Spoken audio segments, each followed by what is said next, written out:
Hello everyone, welcome back my YouTube channel Sonam B blogger. और मैं हूं सोनम शुक्ला की सभी को जय श्री राम। कैसे हैं आप सभी लोग? आई होप कि आप सब अच्छे होंगे। अगर आप सब अच्छे हैं तो मेरे चैनल को सब्सक्राइब कर दें। और आ गए हम एक नया वीडियो लेके, जो है बागेश्वर धाम से सीधी खबर कि बागेश्वर धाम से दो खुशखबरी हैं। जो लोग बहुत परेशान हैं और गुरुजी से मिलना चाहते हैं तो उनके लिए पहली वाली तो बहुत बड़ी खुशखबरी है, और दूसरी भी खुशखबरी ही है। और तीसरी बात आप आगे वीडियो में देखेंगे कि मैं बागेश्वर धाम गई तो मुझे कैसा लगा, कैसा महसूस हुआ, और सुनी अनसुनी कहानी बागेश्वर धाम की और सोनम शुक्ला की जवानी। तो वीडियो में आप लोग बने रहें और वीडियो को पूरा वॉच करें, क्योंकि वीडियो के लास्ट में है दो खुशखबरी जो आप लोगों के लिए हो सकती है बहुत मोस्ट इम्पॉर्टेंट।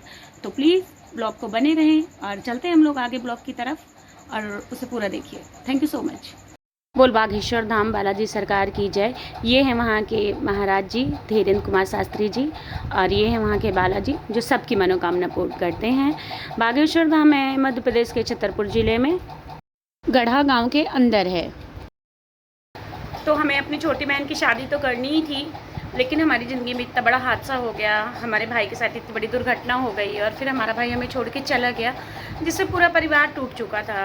और लेकिन फिर भी शादी करनी थी, लेकिन हमने 1 साल के लिए शादी के बारे में सोचा ही नहीं, क्योंकि हमें पहले अपने भाई की भागवत कथा करनी थी, उसके बाद शादी करते। ये रिश्ता हमारे पास 5-6 महीने पहले आ चुका था, लेकिन हमने इंटरेस्ट नहीं लिया था।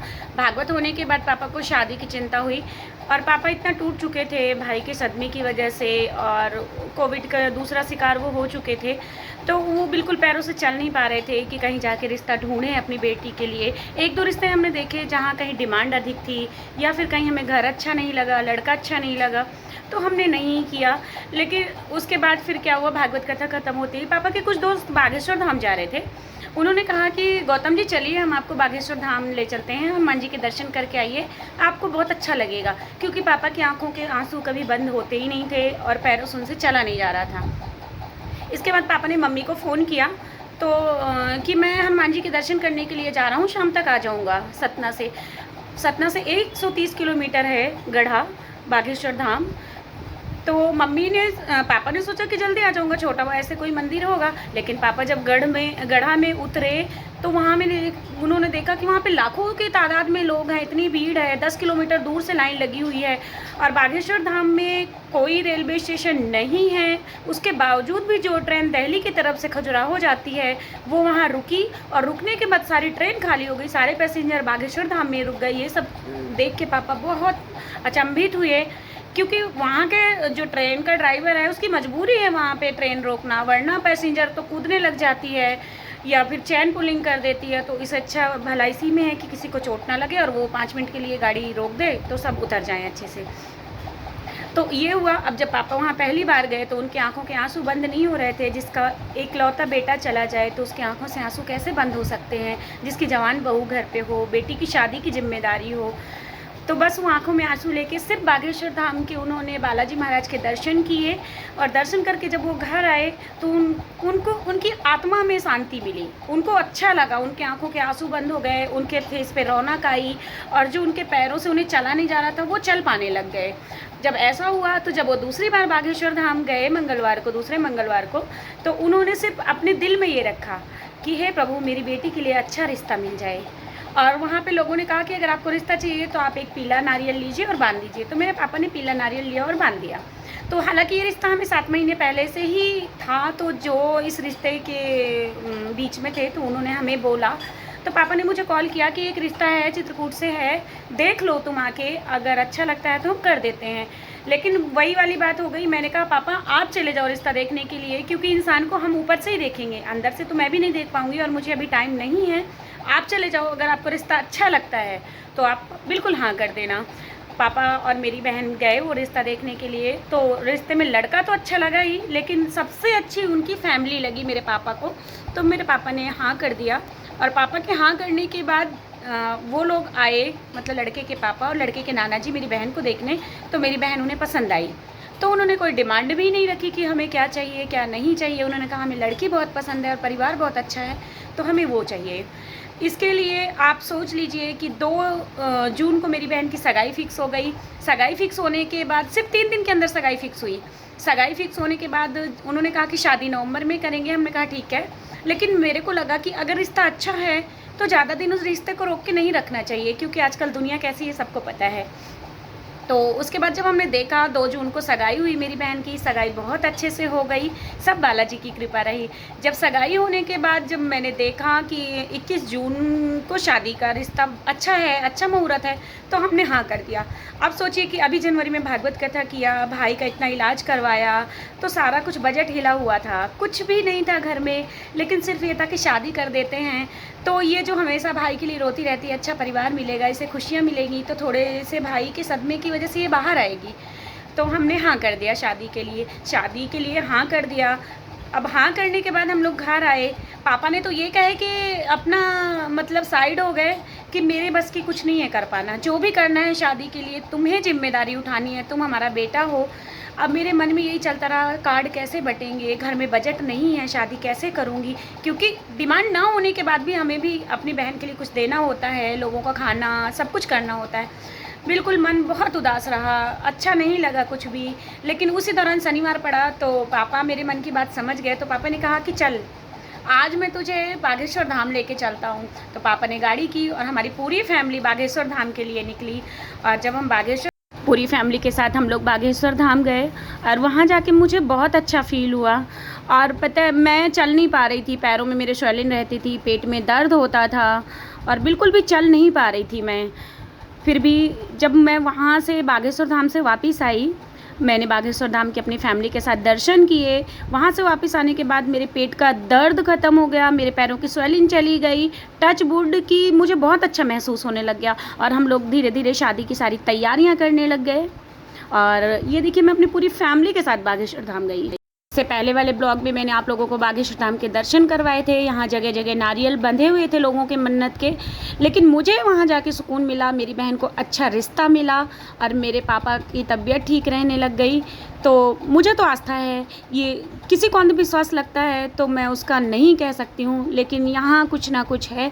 तो बोलिए बागेश्वर धाम की जय, सन्यासी बाबा की जय एंड बालाजी महाराज की कृपा आप सब पर हमेशा बनी रहे। जय बागेश्वर धाम। एक नाम सुनिए, ऐसा धाम सुनिए, बालाजी बागेश्वर धाम का। एक नाम सुनिए ऐसा। बहन की शादी बहुत अच्छे से हो गई, पूरी खुशियों के साथ हुई, धूम धड़ाके से हुई। सबसे बड़ी जिम्मेदारी से बागेश्वर धाम ने मुझे मुक्त कर दिया और मेरे माँ बाप का उद्धार किया। और लड़का बहुत अच्छा मिला, आज रिश्ता भी बहुत अच्छा है। को जीवन साथी के रूप में सच में राम मिले हैं और आज वो अपने परिवार में खुश है। बागेश्वर धाम महाराज उसको हमेशा खुश रखे। धाम महाराज ने ऐसी कृपा की कि जिसके पीछे पूरा सतना हाथ जोड़ के घूमता है, आज वो हमसे हाथ जोड़ के कह रहे थे कि टेंशन मत लो, हम सब हैं आपके साथ। तो धन्यवाद करना चाहूँगी बागेश्वर धाम का और बालाजी महाराज का कि उन्होंने इतनी अच्छी कृपा की है मेरे ऊपर और मेरी बहन को इतनी खुशहाल ज़िंदगी दी। बस वो मेरे माँ बाप को ये दुख सहने की शक्ति दें और कुछ नहीं चाहिए मुझे बागेश्वर धाम से। जब हम बागेश्वर धाम पहुँचे तो मेरे मन को बहुत सुकून मिला और मैं बागेश्वर धाम सिर्फ एक ही आस लेके गई थी कि हे बागेश्वर धाम बालाजी महाराज, आप चाहे मेरे भाई बने, चाहे मेरे माँ बाप के बेटा बने, लेकिन ये शादी अच्छे से हो जाना चाहिए। मैं सिर्फ एक बहन के रूप में आपसे मिलना चाहती हूँ और मिलने के लिए आई हूँ। लेकिन उस टाइम महाराज जी इंग्लैंड में थे, जिससे हमारी मुलाकात नहीं हुई। लेकिन फिर भी मैंने बड़ी आस्था से बालाजी महाराज के दर्शन करे और यकीन मानिए कि वहाँ से आने के बाद कैसे मेरा काम हुआ मुझे नहीं पता। और तुरंत कार्ड छप गए, तुरंत कार्ड छपने के बाद पूरे रिश्तेदारों में बट भी गए। बटने के बाद मैंने जिस किसी को भी कॉल किया, चाहे वो टेंट वाला हो, चाहे वो हलवाई हो, चाहे जो भी हो, मैंने एक कॉल किया तो उन्होंने सिर्फ यही कहा कि हाँ दीदी बिल्कुल। बिना किसी एडवांस लिए ही उन्होंने हाँ दीदी हम आपका काम करेंगे और हम करेंगे। आरबी डॉन आपका भाई बहुत अच्छा था और आप हमें अपना भाई मानिए। फिर शादी के 2 दिन बाद जहाँ हम सिर्फ मैं बागेश्वर धाम गई थी एक कंधा मांगने के लिए अपने भाई के रूप में कि कंधे से कंधा मिला के चले, जिससे मैं सबसे बड़ी जिम्मेदारी अपने बहन की शादी की निभा सकूँ। वहाँ पे मेरे भाई की 20-25 बंदों की टोली आई और उन्होंने कहा कि दीदी हम आपके भाई हैं, हम आरपी डॉन के दोस्त हैं और हम सब कुछ करेंगे, आपको कोई टेंशन लेने की ज़रूरत नहीं है। तो ये सब कुछ बागेश्वर धाम की वजह से ही हुआ, क्योंकि मैं वहाँ सिर्फ एक बहन के रूप में अपने भाई के पास मांगने के लिए गई थी कि प्लीज़ मेरी बहन की शादी अच्छे से करवा दीजिए। तो हमें रिश्ता भी अच्छा मिला, शादी भी अच्छी हुई और बड़े धूमधाम से शादी हुई। और ये सब से पॉसिबल हुआ बागेश्वर धाम की कृपा से। मैं कोई अंधविश्वास नहीं फैलाना चाहती, मैं विश्वास करती हूँ इसलिए मैं कह रही हूँ। बाकी विश्वास करना ना करना ये सब आप लोगों के ऊपर होता है। और मैं मिलना चाहती हूँ महाराज जी से, और मैं कभी भी अगर महाराज जी से मिली तो मैं सिर्फ एक उन्हें अपने छोटे भाई के रूप में मिलना चाहूँगी। कोई सवाल नहीं होगा मेरे मन में, आज भी मेरे मन में वही सवाल है। और जब कभी ज़िंदगी रही और मैं महाराज जी से मिल पाई तो यही सवाल होगा मेरे मन में कि हे प्रभु, इतना बड़ा कष्ट क्यों दिया, इतना बड़ा कष्ट मेरे माँ बाप को, क्यों हमें अनाथ किया हमारा भाई छीन के। और अगर इतना बड़ा कष्ट मेरे माँ बाप को दिया है, हमें अनाथ किया है, तो उसे सहने की शक्ति दीजिए मेरे माँ बाप को। और ये जो दुनिया के बोल हैं, इन दुनिया से लड़ने की ताकत दीजिए मेरे माँ बाप को। तो चलते हैं, जो धाम की तरफ से खुशखबरी आई है वो ये है कि 3 जुलाई को पड़ने वाले हैं टोकन।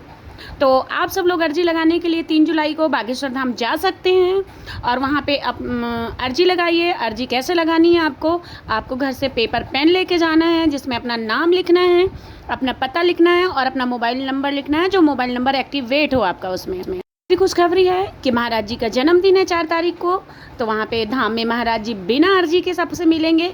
लेकिन हो सकता है कि आपकी किस्मत अच्छी हो और उसमें आपका नाम आ जाए, तो आप आशीर्वाद लेने के लिए महाराज जी से बिल्कुल गढ़ा पहुँचें। और उस दिन है सोमवार, तो सोमवार को भी दरबार लगेगा। महाराज जी के शुभ जन्मोत्सव में सभी लोग शामिल हों। बोल बागेश्वर धाम महाराज जी की जय।